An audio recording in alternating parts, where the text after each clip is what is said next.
Millets are not just food. They are an integral part of the culture of thousands of communities all over the country.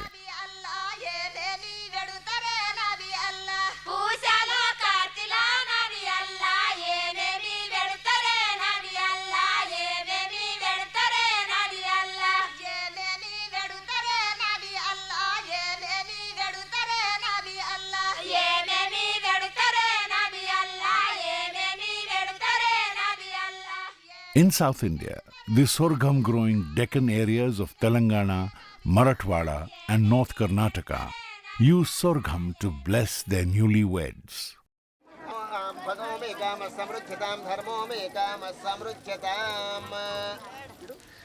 In many rites of worship across castes and religions, sorghum is revered as the principal ritual grain.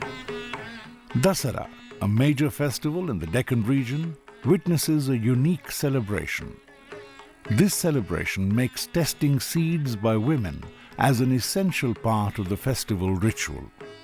Women observing the Gatlu ceremony bring seeds from different households in the village, mix them with soil and put them in front of the deities.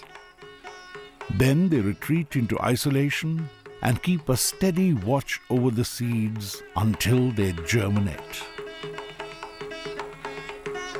This is the traditional germination test for seeds, most of which are the millets. In the Endlagatte Punnam, the panicle festival of the Deccan, freshly cut crop panicles from the field are offered to the village goddess and then hung in decoration on the door front. Sorghum occupies a place of pride in this array of crops. Any food that is so deeply integrated into the culture of communities cannot be taken away from them. Development experts argue that denying such foods to those communities is a form of political oppression. In the vast Indian millet landscape, one can find a range of culinary delights.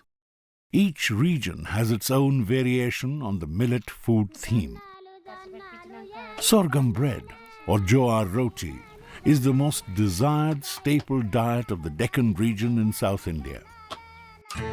In the western state of Rajasthan, bhati and roti made of bajri, pearl millet, rule over the rest. Sattu, the mainstay of the Himalayan diet, is made from finger millet. The unique Cafe Ethnic in Medak district of Andhra Pradesh, the only total millet restaurant in India, offers an amazing range of millet foods. Khichdi from foxtail and little millets, millet porridge, a variety of millet rotis, millet snacks and millet sweets. It's a virtual showcase of the gastronomical potential of millets. The capacity of millets, however, is not restricted to a restaurant showcase. They play a critical role in the food security of a large nation such as India.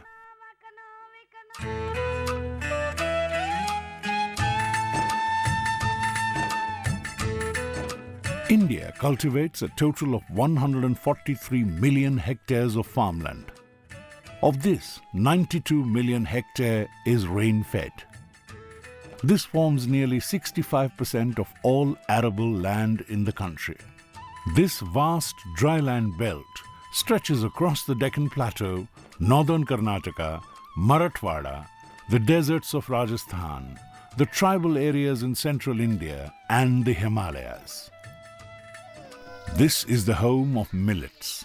They are the mainstay of agriculture, diet, and the cultural systems in these regions.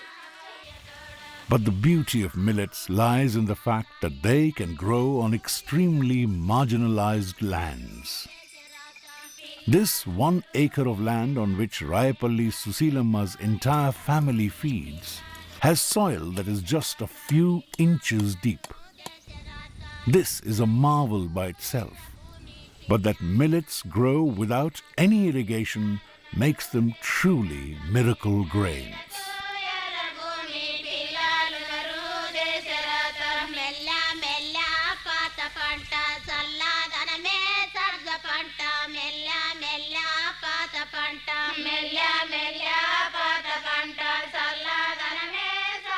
These rain-fed crops account for two-thirds of India's cultivated landscape, and they support 40% of the country's population. An incredible 44% of the total food grains produced in the country are contributed by millets. In spite of such awesome credentials, these miracle grains have been condemned to the status of coarse cereals and therefore marginalized in the Indian pantheon of food grains. A consequence of this great injustice is the Indian government's public distribution system, PDS, which has completely ignored millets. PDS makes food grains available to the poorer sections of India's population at a cheap price.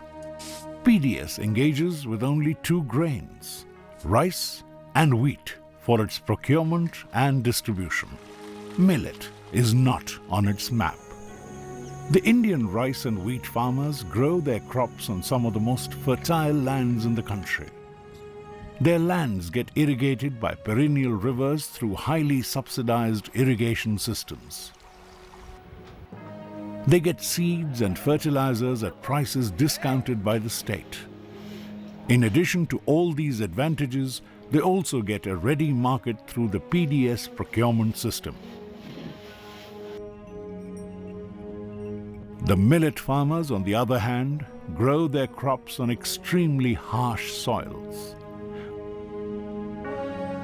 Their lands are by and large unirrigated. They enjoy neither support nor subsidy for their farming. And finally, in the market, they are completely sidelined. This cruel marginalization of millets has taken a big toll on Indian dryland farming. Over the last 40 years, acreage under rice and wheat cultivation has climbed steadily. At the same time, the millet farming area has shrunk by an alarming 35%. Denied any incentive to cultivate millets, the farmers have let nearly 4 million hectares go fallow. Such a fallowization of its food lands in a country that has to strive hard to feed its billions is nothing short of a scandal. However, given a chance, the humble millet can herald the food sovereignty of the most impoverished communities. The Food Sovereignty Initiative of the Dalit women from the Deccan Development Society, DDS, is the finest example of this possibility. Since 1996, the women from a semi-arid region of Medak district of Andhra Pradesh have reclaimed more than 5,000 acres of farmlands which they had left fallow, but on which they have now started growing millets. In this process, they produce nearly 2 million kilos of extra grains every year. A part of the grains go to form their community grain bank, which is used to run an alternative public distribution system that is based on millets. This first millet-based PDS in the country feeds close to 50,000 families every year. Through their success story, the women of DDS have created an example to show how well millets can become a powerful tool for a new, vigorous, community-controlled food sovereignty in India.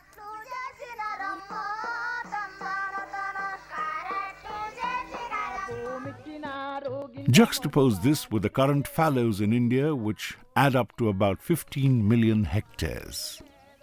If brought back under cultivation, they have the capacity to produce 15 million tons of extra food for the country. This can wipe out whatever food deficit we dread to envision for the next 50 years.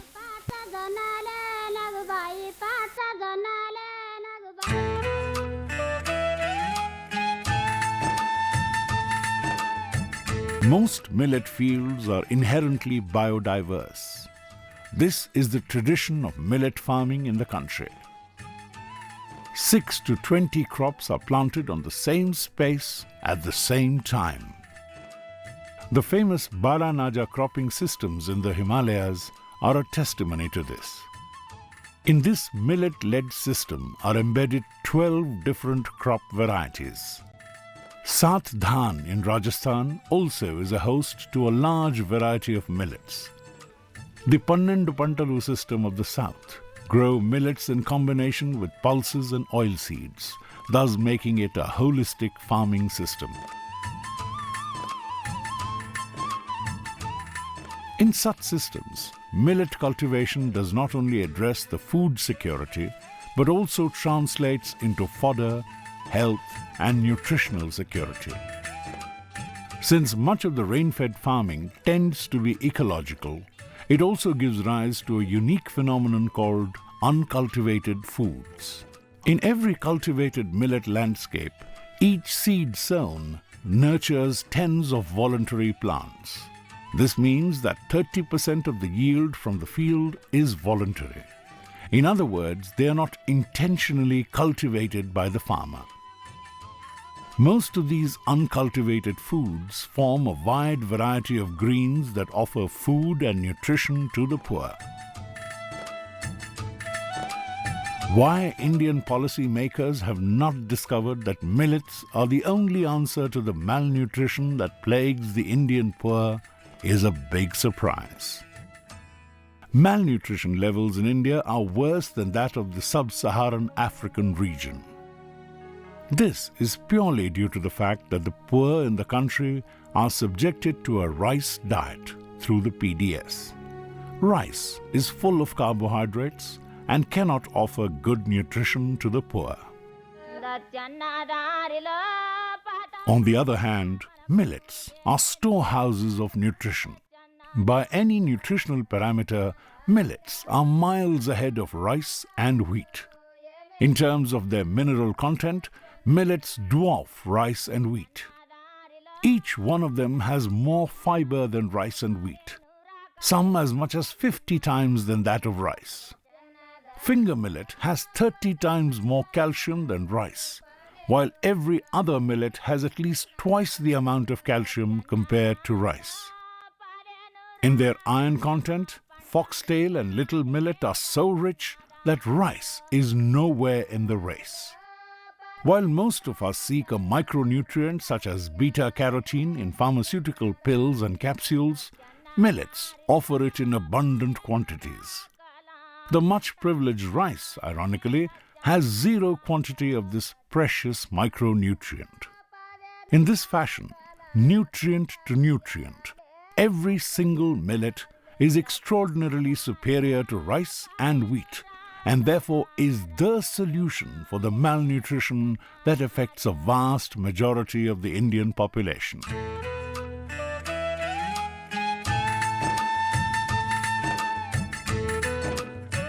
Most millets are also a solution to the fodder crisis that haunts India so very often. On every acre they are cultivated, sorghum and pearl millet produce nearly 1 ton of fodder. This can fulfill the annual fodder needs of 2 heads of cattle.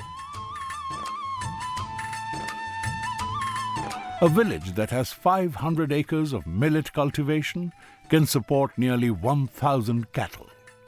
Thus, millet farming can also offer fodder security to the livestock. This is a huge contribution to the animal wealth of a community.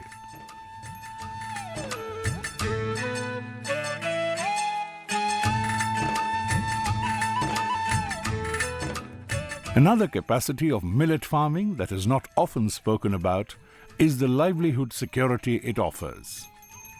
There are calculations that each hectare of a millet farm supports about 50 person days of employment in ploughing, weeding, and harvesting.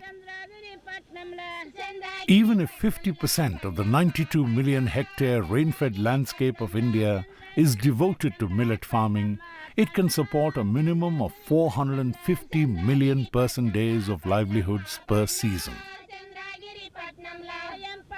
An amazing possibility from any angle.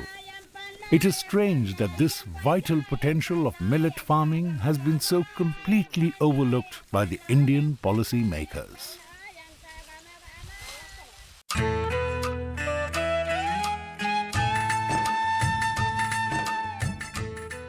Another critical aspect of millet farming that is never discussed is its capacity to grow without irrigation. Compare this to rice cultivation, which the Indian planners constantly promote. Estimates tell us that to grow 1 kg of rice, 3,000 litres of water is needed. If true, this means that every acre of rice farming demands nearly 6 million litres of water. In other words, every acre of millet farm saves 6 million litres of water to the nation. For a water-starved country such as India, this is an awesome boon. Over the last decade, we have seen water wars all over the country. Neighboring communities have fought each other over water. States such as Karnataka are perennially in water fight with Tamil Nadu. Legislators in Andhra Pradesh have marched into neighboring Karnataka on the issue of water. India as a nation has water disputes with every one of its neighbors: Bangladesh, China, Nepal, and Pakistan. Therefore, India should gratefully embrace any farming system that spares the use of water. This prevents the country from hurtling towards a nightmarish water crisis.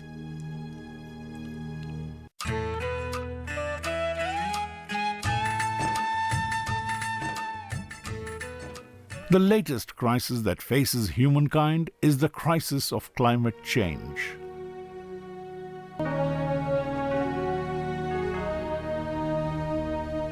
One of the features of climate change is the frequent occurrence of drought. This makes water more and more scarce for agriculture.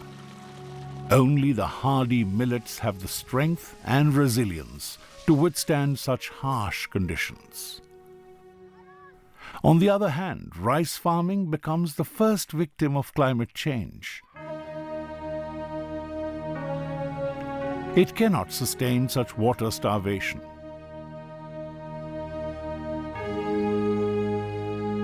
Added to it, rice fields which need standing water start emitting greenhouse gases such as methane. Thereby they aggravate the climate change crisis.